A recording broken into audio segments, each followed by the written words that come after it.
ভোগ শব্দটো নামঘোষাত বেলেগ বেলেগ ধৰণে প্ৰকাশ কৰিছে। আমাৰ বিষয়ৰ প্ৰতি যিটো আমাৰ প্ৰেম বা অনুৰাগ সেইটোকো ভোগ বুলি কৈছে। ইন্দ্ৰিয়বিলাকে যিটো বস্তুৰ আকৰ্ষণত দৌৰি থাকে ইন্দ্ৰিয়বিলাকৰ লক্ষ্যবিলাককো ভোগ বুলি কৈছে। যিবোৰ বস্তুৱে দশ ইন্দ্ৰিয় আৰু একাদশ ইন্দ্ৰিয় মনক পৰিতৃপ্তি দিয়ে তাক ভোগ বুলি কৈছে। আৰু যিটো বস্তুৱে মানুহক কিহৰ পৰা পাহৰাই দিয়ে, ঈশ্বৰৰ চিন্তনৰ পৰা ভক্তি বিদ্যাৰ পৰা মানুহক পাহৰাই দিয়ে আঁতৰাই দিয়ে তাকো ভোগ বুলি কৈছে। সেইকাৰণে মহাপুৰুষে ঘোষাত এজোকা ঘোষা লিখিছে, অসহ্য ভোগৰ মদে মত্ত হৈয়া ঈশ্বৰত পৰাংমুখ ভৈলা যিটো জন। নহয়, অসহ্য ভোগত মদমত্ত হোৱাৰ লগে লগে সেই ব্যক্তিজনৰ প্ৰথম লক্ষণটো কি, তেওঁ ঈশ্বৰক পাহৰি যায়। আৰু পাহৰি গৈ তেওঁৰ পৰিণতিটো কি, যেন জীৰ্ণ গাই সিটো। লেৰেলা গাই এজনী বোকাত পৰিলে বোকাৰ পৰা উঠোতে তাৰ যিটো অৱস্থা, গতিকে ভোগত যিজন পতিত হয়, ভোগত যিজন আসক্ত হয়, ভোগত যিজন বন্দী হয় সেইজনৰ দুৰৱস্থাৰ কথা কৈছে।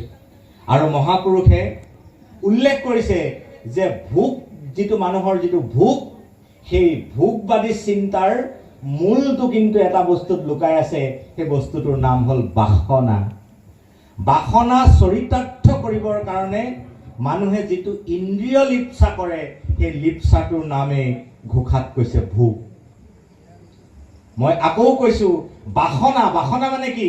বাসনা মানে কামনা, মনৰ ইচ্ছাবিলাক, ইন্দ্ৰিয়ৰ ইচ্ছাবিলাক পূৰ্ণ কৰিবৰ কাৰণে মানুহে যিটো উপায়ৰ অৱলম্বন লয় সেইটোৰ নামে ভোগ।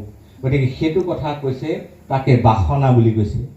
আৰু বাসনাবিলাক ক'ৰ পৰা সৃষ্টি হয়? অবিদ্যাৰ পৰা সৃষ্টি হয়। মহাপুৰুষ মাধৱদেৱে বৰ সুন্দৰকে ভগৱন্তক প্ৰাৰ্থনা কৰিছে, অবিদ্যা সাগৰে মজিলো মাধৱ উদ্ধাৰ কৰিও আশী। যে মই অবিদ্যাত পতিত হৈ আছো, মোক আহি তুমি উদ্ধাৰ কৰা। অবিদ্যা থকালৈকে বাসনা থাকিব।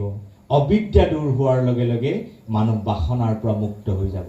বহুত বাসনা আছে, বহু প্ৰকাৰৰ বাসনাই আমাক বন্দী কৰি ৰাখে। তাৰ পৰা কেনেকৈ ওলাই যাব এজন ব্যক্তি আধ্যাত্মিক জীৱনৰ সন্ধানত, ইয়াৰ পৰা যেতিয়া মানুহে মুক্তি লাভ কৰিব।